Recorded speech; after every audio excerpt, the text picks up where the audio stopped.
Hello friends, வணக்கம் and welcome to Nithya Suresh kitchen. இன்னைக்கு நம்ம கிச்சன்ல எள்ளு பூரண கொழுக்கட்டை எப்படி பண்ணலாம்னு பார்க்கலாம்.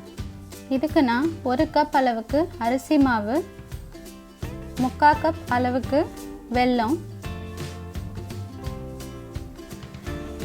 1/4 கப் துருவின தேங்காய், 1/4 கப் கருப்பு எள்ளு, 1/4 கப் வேர்க்கடலை, 1 டீஸ்பூன் அளவுக்கு ஏலக்காய் பொடி எடுத்திருக்கேன். ஒரு பேனில் நம்ம பூரணம் செய்கிறதுக்கு தேவையான எல்லா பொருளையும் எடுத்து வறுத்துக்கலாம். எள்ளு வறுக்கும்போது லோ ஃப்ளேமில் வச்சு வருங்க. ஒரு 2 மினிட்ஸ் வறுத்தாலே அது நல்லா வெடிச்சு வரும். அடுத்து வேர்க்கடலை எடுத்து வறுக்கலாம். இது ஒரு 3-4 மினிட்ஸ் ஆகும். அப்புறம் நம்ம துருவின தேங்காய் எடுத்து வறுத்துக்கலாம்.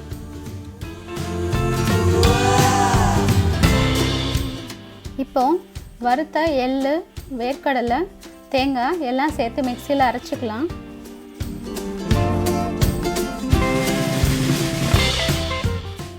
ரொம்ப ஃபைனாக அரைக்காமல் இந்த மாதிரி கொரன்னு அரைச்சிக்கோங்க.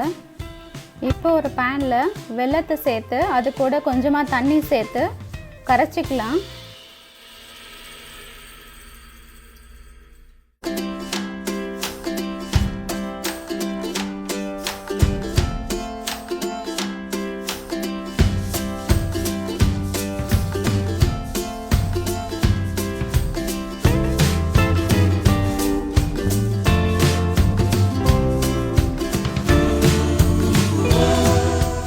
இப்போ அந்த தண்ணியை ஃபில்டர் பண்ணி அதில் உள்ள டஸ்ட்லாம் ரிமூவ் பண்ணி எடுத்துக்கலாம்.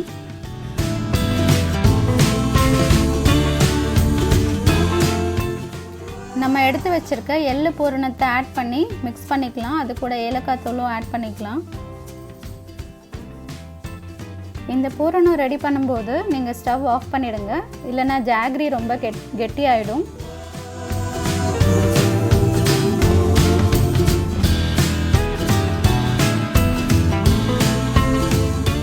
இப்போ ஒரு பேனில் 1 டேபிள் ஸ்பூன் அளவுக்கு நெய் இல்லைன்னா எண்ணெய் விட்டுக்கோங்க. அது கூட 1/4 கப் தண்ணி விட்டுக்கோங்க. 1 கப் அரிசி மாவுக்கு 1/4 கப் தண்ணி விட்டு நல்லா கொதிக்க விடணும்.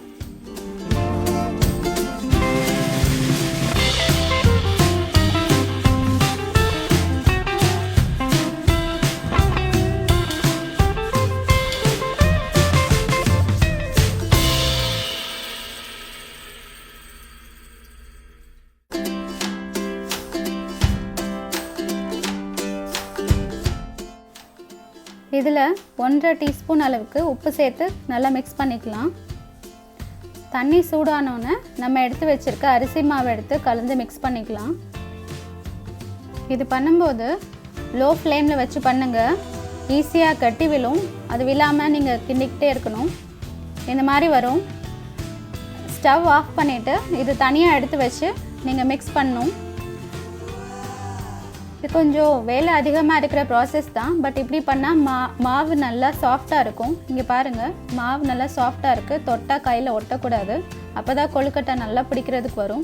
இப்போது நம்ம மேல் மாவு ப்ரிப்பேர் பண்ணிக்கலாம். அதுக்கு நம்ம கையில் எண்ணெயோ நெய்யோ தடவிக்கிட்டு கொஞ்சமாக சின்ன சைஸ் பால் மாதிரி உருட்டிக்கோங்க.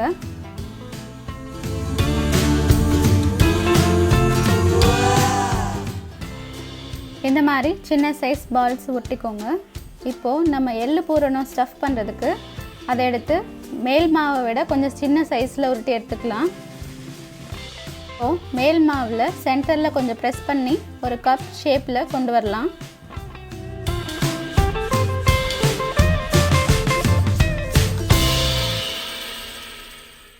இது உள்ள அந்த எள்ளு பூரணத்தை எடுத்து வச்சு க்ளோஸ் பண்ணிக்கலாம்.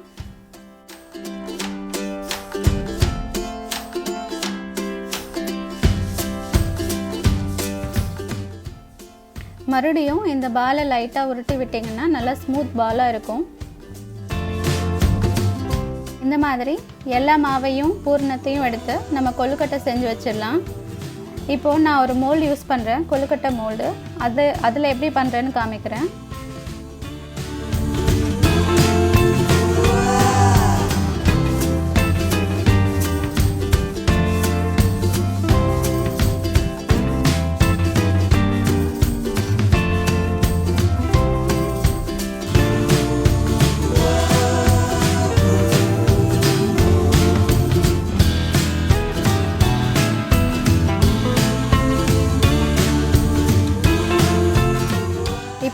கொழுக்கட்டை எல்லாம் ரெடி ஆயிடுச்சு. இதை நம்ம ஸ்டீம் பண்ணி எடுத்துடலாம். ஒரு 10லேருந்து 15 நிமிஷம் வரைக்கும் ஆகும். இந்த மாதிரி ஒரு ஸ்டீம் பேன் எடுத்துகிட்டு அந்த பிளேட்டை நல்லா ஆயில் இல்லைன்னா கீ வச்சு க்ரீஸ் பண்ணிக்கோங்க. அதில் நம்ம செஞ்சு வச்சுருக்க கொழுக்கட்டை எடுத்து வச்சிடலாம். எப்போதுமே கீழே உள்ள தட்டை காலியாக விட்டுட்டு மேலே உள்ள தட்டில் வந்து கொழுக்கட்டையை ஃபில் பண்ணி வைங்க. அப்போ தான் வேகும்போது தண்ணி படாமல் கொழுக்கட்டை அப்படியே நல்லா வரும்.